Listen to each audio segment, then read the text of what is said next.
Is Stipe going to get another shot at? He should, huh? You know, what I mean, this is what people are thinking. People are thinking, you know, the guy fights, wins more UFC title defenses than anybody in the history of the sport. 3. Becomes, you know, the most accomplished heavyweight of all time. I mean, you think about what he's done. You think about the fact that he knocks out Fabricio Verdum to win the title. He knocks out Alistair Overeem to defend the title. Knocks out Junior Dos Santos. Beats Francis when everybody's terrified of Francis. I mean, he became the most accomplished heavyweight of all time, right? Then he gets knocked out in the first round. A crazy perfect punch by Daniel Cormier in a perfect strategy. You got to go, well, he, for sure, I'd like to see a rematch. It's like when? Do you want to see him beat somebody first and then have a rematch? I actually want to see, but for me, Daniel Cormier, I've always said, is the most impressive fighter to ever step in the octagon in terms of his stature. I just think he's incredible, right? He's, to me, the best. I want to see him fight John Jones. I know that John Jones, they say, has his number. Fellas. Well, the big money is in him versus Brock. That's all he's waiting for. Okay. So even with Alexander Gustafsson, all this 205 talk, he's like, Yoel Romero, he's like, well, that's not happening. Yeah. I'm retiring in March. Brock, when you ready to go? We need January? Well, all right, Corey that Anderson works. just asked for a title shot now after he just beat Glover.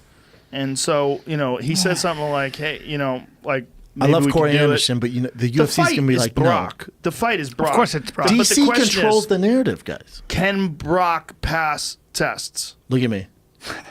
Yeah. Yeah?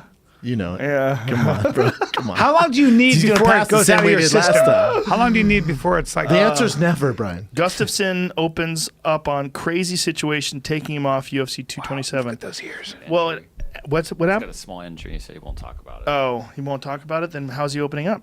I know. Well, because people are like, oh, you won't fight Anthony Smith, but you fight DC or you fight at heavyweight, but let's now talk all of a about sudden that. you're injured. Anthony Smith versus Shogun was a fight that I was concerned about. I thought Shogun retired. Yeah. However, he won 3 in a row. If he would have won that, yeah, I wanted to see him get a title shot against DC because I want DC to get paid. Well, Shogun is he was ranked, I think, 8th 8 or 7 before this fight. Yeah. But even though he's not that old, how old is Shogun? 100 years old in the fight 34? world, though. Yeah.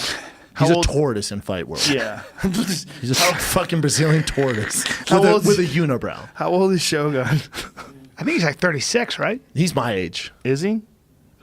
36. All right, you're older. Even though he's 36, like, look, when Bernard Hopkins was 36 is when he knocked out Tito Trinidad. Oh, That's yeah. when he was in his prime. In his prime. When he beat Kelly Pavlik, I think he was close to 40. Or Or might have been 42, I think. Yeah. So that's not Kelly Pavlik's a killer. Yeah, not for everybody. It doesn't mean that they're past their prime. But Shogun had been in so many wars, and he got knocked out by Dan Henderson in that last different, fight. brother. MMA's different. In 19, he came on the Grand Prix. It's different, man. Pride days too. It's a different world. Different Did you take world. all the drugs in Pride? Yeah. You know, like, and now we got the Golden right. Snitch. It's such a different Yeah. environment. Yeah, man. But you'd never know who was doing what back then. when they Anthony were at Smith their is a peak. motherfucker. He's a though. motherfucker. At 205, he's a talented dude. motherfucker. Let's not just propel him to fight Gustafsson. No. Dude, let him. But give meanwhile, him a he was couple. ready. Meanwhile, he was ready. He wanted the fight. Look, and here's the argument for it. The argument for it is he knocks out Rashad on short notice. He knocks out Shogun. And then he'll say, look, I'll take this fight too. That guy's rolling on He's ready to go. momentum He's right a veteran. now. He's got momentum. You know Who the knows? the most intriguing fight to me would be, I mean, it's not Brock, and I like that. I like Brock DC because DC gets paid.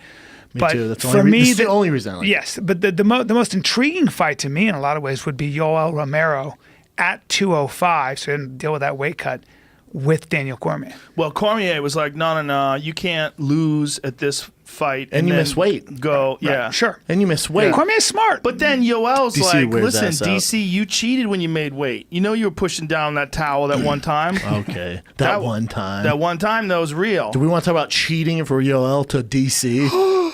What are you saying? Brandon? Stoolgate? Oh, Stoolgate. Here